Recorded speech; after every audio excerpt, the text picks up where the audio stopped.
कैसे एक house lizard ने मुझे एक बड़ा रियलाइज़ेशन करवाया।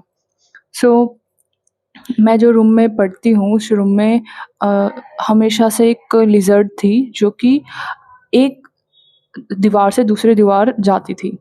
लेकिन वो नीचे फ्लोर से उतर के जाती थी, जिससे मुझे बार-बार परेशानी आती थी क्योंकि मुझे उसको देख के डर लगता था।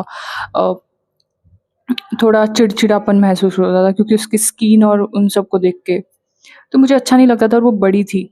सो मैं क्या करती थी, मैं बार-बार उसके रास्ते में मैं कुछ न कुछ रख देती थी। मैं उसको हटाने की कोशिश करती थी ताकि वो चली जाए, दो वापस ना आए।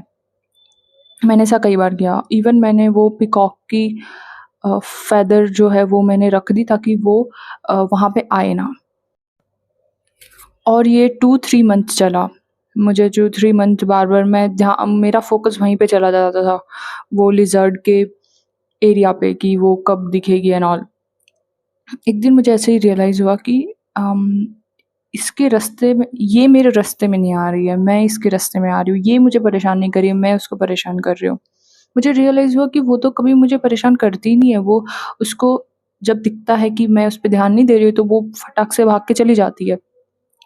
लेकिन जब मेरा ध्यान उस पे जाता है तब मैं उसे परेशान करने लगती हूँ, तब मैं उसके रास्ते में कुछ न कुछ रखती हूँ, उसको हटाने की कोशिश करती हूँ, उसको बार-बार डिस्टर्ब करती हूँ। तो ये मेरा रियलाइज़ेशन था। मैंने उसको एक और चीज़ मैंने रियलाइज़ की कि उसने मुझे कभी अटैक करने की कोशिश ही नहीं की। ये तो हमेशा से मैं थी जो बार-बार उसको देख के डर जाती थी और मैं उसको परेशान करती थी और उसको उसके रास्ते में बीच-बीच में आती थी। और जब ये रियलाइज़ेशन हुआ तो धीरे-धीरे मुझे उसके लिए कंपैशन आने लगा और मुझे अंदर से थोड़ा सॉरी फ़ील हुआ उसके लिए कि मैं उसको कैसे बार-बार बीच में डिस्टर्ब कर रही हूँ एंड ऑल।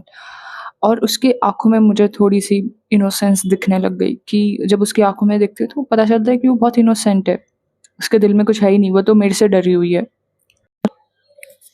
फिर मैंने सोचा कि क्यों ना मैं जो वो रास्ते से जाती है उस रास्ते को मैं क्लियर कर दूँ और उसके लिए जगह बना दूँ। तो मैंने अपनी बुक्स एंड अपनी मैट को हटाया ताकि उसको जगह मिले, ताकि मैं भी डिस्टर्ब ना हूँ और वो भी डिस्टर्ब ना हो। तो मेरे अंदर उसके लिए कंपैशन आने लगा, मेरे अंदर उसके लिए एक्सेप्टेंस आने लग गई। मैंने उसको एक्सेप्ट कर लिया, मैंने सोचा कि ये प्लेस उसकी भी है, राइट? तो वो भी डिज़र्व करती है यहाँ पे एग्ज़िस्ट करना। सो मैंने अपनी जगह बनाई एंड उसके लिए मैंने स्पेस बना दी। लेकिन उस दिन के बाद से शायद वो भी उस दिन के बाद से मुझे वो कभी दिखी नहीं। तो मुझे ये रियलाइज़ हुआ कि जैसे आपके इंटरनल में चेंज आता है ना, वैसे एक्सटर्नल भी चेंज हो जाता है। जैसे ही मैंने उसको एक्सेप्ट किया वैसे ही शायद उसने मुझे भी एक्सेप्ट कर लिया।